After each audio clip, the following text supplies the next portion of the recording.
여러분, 써니피디아에 잘 오셨어요.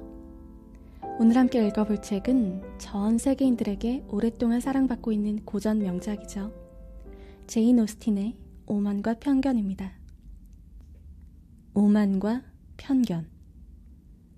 왠지 부정적인 단어들로만 이루어진 이 제목에서부터 궁금증이 생겨나는 작품이죠. 자, 그러면 이 소설의 무대가 되는 영국의 한 마을로 떠나볼까요? 여러분, 꼭 이어폰을 착용하시고 여러분의 마음에 딱 들 정도로 볼륨 조절을 해주세요. 제 목소리에 집중하시다 보면 마음이 편안해지실 거예요. 자, 그럼 이야기를 시작합니다.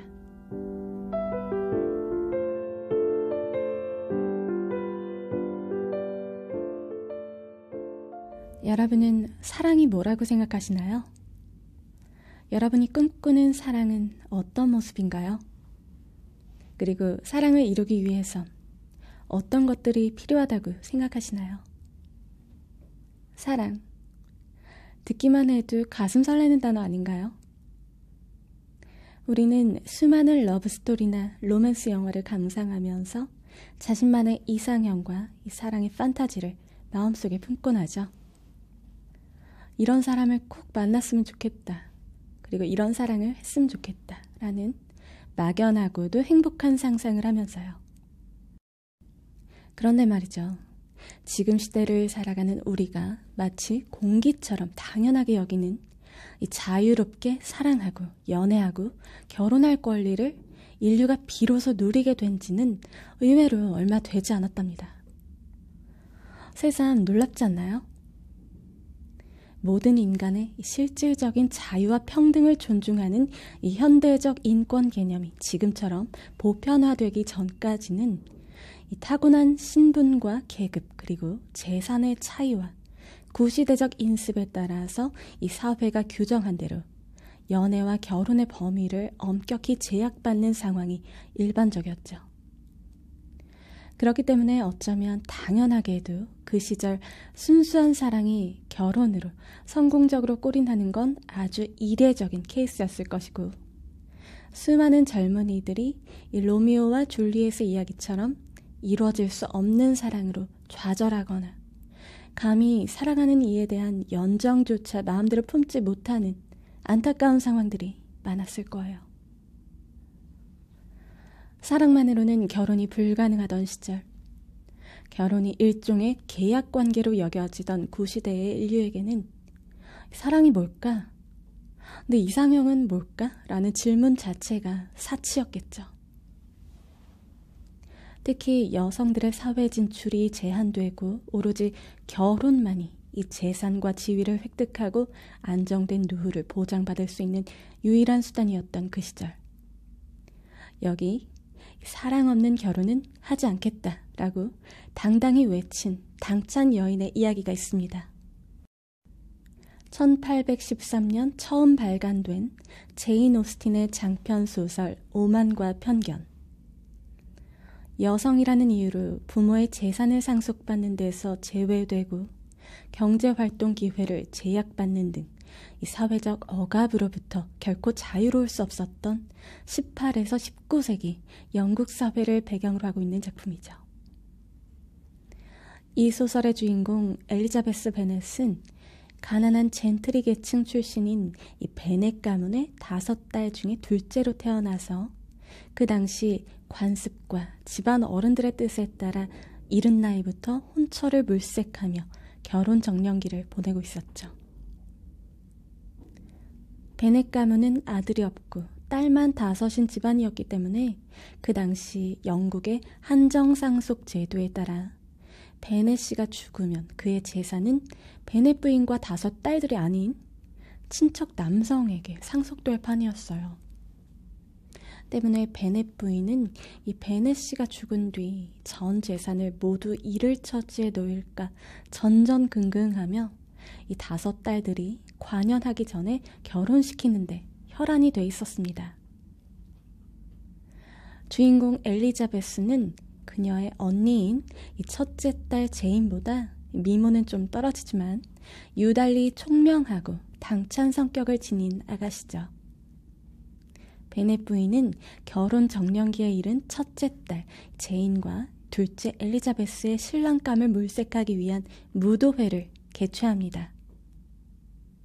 이 무도회에 초청받은 런던의 영엘 리치, 빅리와 다하시가 베넷가의 두 딸과 대면하게 되면서 이야기는 시작됩니다.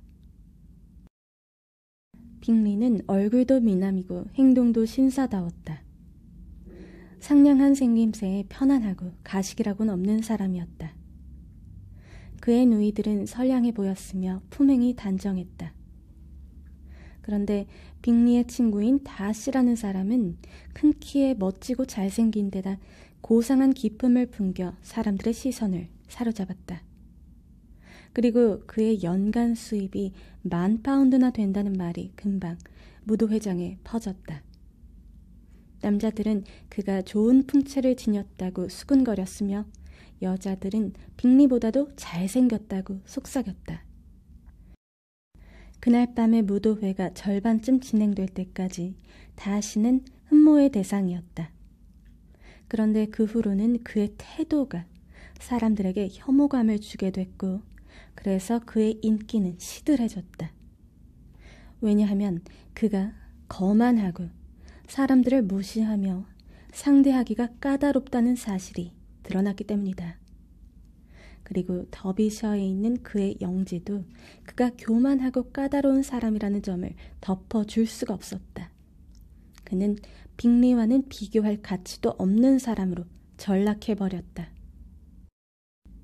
그에게 가장 혐오감을 가진 사람 중에 하나가 베넷 여사였는데 그녀는 그의 태도가 마음에 들지 않았을 뿐만 아니라 자기 딸들을 그가 무시하는 것을 보고는 더욱 싫어하게 됐다.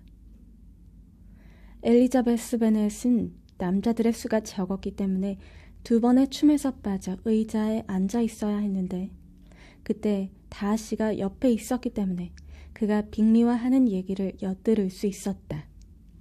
빅리는 다하시에게 함께 춤을 추자고 권하고 있었다.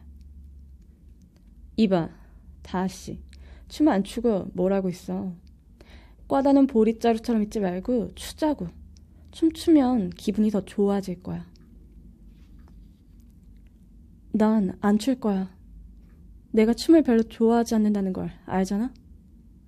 난 잘하는 여자가 아니면 안 춰. 여기선 춤출 기분이 나지 않아. 자네 너희들은 다른 사람들하고 추고 있고 다른 여자들하고 춤추는 건 나한테 벌이나 다름없어. 자네 참 까다로운 사람이군. 난 오늘처럼 재밌는 여자들을 많이 만난 적이 없어. 아주 아름다운 여자도 몇 명 있다고. 빅리가 응수했다. 자네가 함께 춤춘 여자 하나만 이 홀에서 미인이라고 할 수 있어. 다하시가 베넷의 맞다를 응시하면서 말했다. 그래, 저 여잔 내가 지금까지 본 아가씨들 중에서 가장 미인이야. 근데 자네 뒤편에 저 여자 동생 하나가 있는데 아주 아름답고 성격도 좋게 보이는군. 내가 내 파트너한테 저 여자를 자네한테 소개시켜달라고 하지. 어떤 여자 말이지? 다하시가 이렇게 말하면서 뒤를 돌아보았고 엘리자베스와 눈이 마주치자 곧 시선을 돌려버렸다. 괜찮긴 하군. 그치만 내가 반할 정도는 안 돼.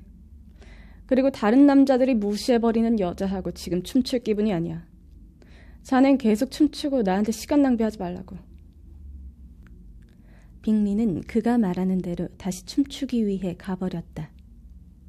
엘리자베스는 다하시에 대해서 별로 좋지 않은 감정을 갖게 됐다.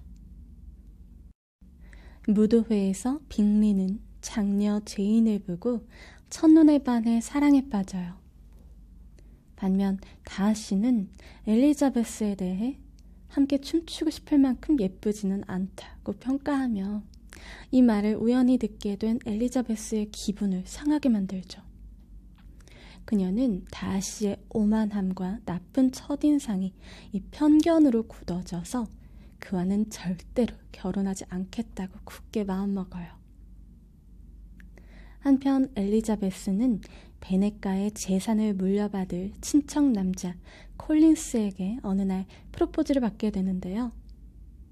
그 정도의 혼처면 이 빅리나 다하시 같은 귀족급의 부자들에 비하면 초라한 수준이지만 그래도 나름 나쁘지 않다고 생각하며 베넷 부인은 기대감을 갖게 됩니다. 당돌하고 보통이 아닌 이 둘째 딸 엘리자베스는 과연 어머니의 기대를 충족시켰을까요?